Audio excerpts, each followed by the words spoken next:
അതിൽ ഏറ്റവും പ്രധാനപ്പെട്ട ഒരു നിയമമാണ് ദേശീയ ഗ്രാമീണ തൊഴിലുറപ്പ് പദ്ധതി. 2007 നമ്മുടെ കോഴിക്കോട് ജില്ലയിൽ ഉൾപ്പെടെ ഈ പദ്ധതിക്ക് തുടക്കം കുറിച്ചത്.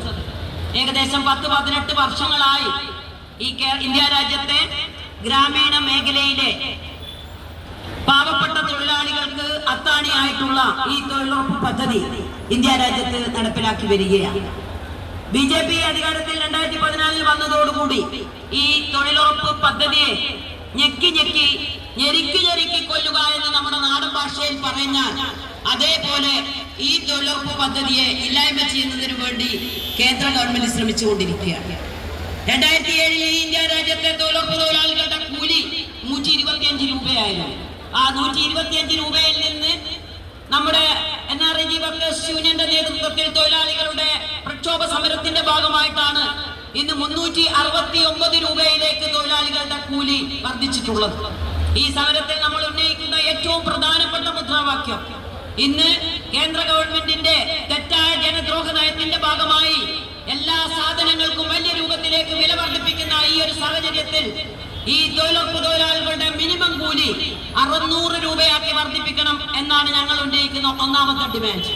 രണ്ടാമത്തെ ഡിമാൻഡ്, ഇപ്പൊ കേന്ദ്ര ഗവൺമെന്റ് ഒരു യുക്തധാര എന്ന് പറയുന്ന ഒരു പുതിയ പദ്ധതിക്ക് രൂപം നൽകിയിട്ടുണ്ട്. യുക്തധാര നിങ്ങൾ എല്ലാവരും കേട്ടിട്ടുണ്ടാവും. ഒരു ബ്ലോക്കിൽ ഒരു പഞ്ചായത്ത് എന്നുള്ള നിലക്ക് ഒരു പൈലറ്റ് പഞ്ചായത്തായി കേന്ദ്ര ഗവൺമെന്റ് തെരഞ്ഞെടുത്തിരിക്കുകയാണ്. ഞങ്ങളുടെ കുന്നുമ്മൽ ബ്ലോക്കിൽ കുന്നുമ്മൽ ഗ്രാമപഞ്ചായത്തിനെയാണ് തെരഞ്ഞെടുത്തിരിക്കുന്നത്.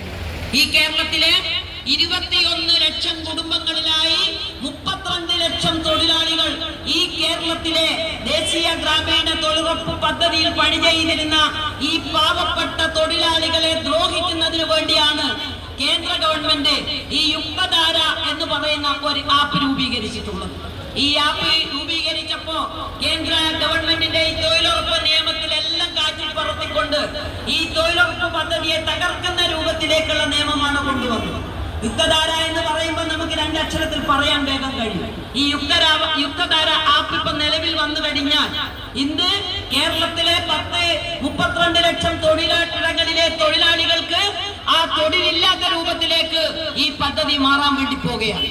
കാരണം യുക്തധാര എന്ന് പറയുന്ന ഈ പദ്ധതി നമുക്ക് കഴിഞ്ഞ കാലഘട്ടങ്ങളിലേതുപോലെ പണി തൊഴിലിടങ്ങളിൽ കിട്ടാത്ത ഒരു സാഹചര്യം സംജാതമാകുകയില്ല. കാരണം നിർത്തട അടിസ്ഥാനത്തിലുള്ള പദ്ധതിയാണ്. ഇപ്പൊ നിങ്ങൾക്ക് നിർത്തട അടിസ്ഥാനത്തിലുള്ള പദ്ധതിയല്ല. നമ്മളിപ്പോ നികുതി ചീട്ട് മേറ്റുമാരോ തൊഴിലാളികളോ പഞ്ചായത്ത് ഓഫീസിൽ കൊടുത്തു കഴിഞ്ഞാൽ അവിടെയുള്ള തൊഴിലാളികൾ അതടിച്ച് എസ്റ്റിമേറ്റ് ആക്കി നമുക്ക് പണി ലഭിക്കുകയാണ്. അതിൽ ഒരു കുടുംബത്തിന് ഒരു തൊഴിൽ ഒരു പദ്ധതി എസ്റ്റിമേറ്റ് എന്നുള്ള നിലക്കല്ല. കാരണം 4-5 കുടുംബ കൃഷി നാഥന്മാരെ ഒന്നിപ്പിച്ചുകൊണ്ടുള്ള വലിയൊരു എസ്റ്റിമേറ്റ് ആയിരുന്നു ഇതുവരെ നമുക്ക് കിട്ടിയിട്ടുള്ളത്. അത് മാത്രമല്ല ഈ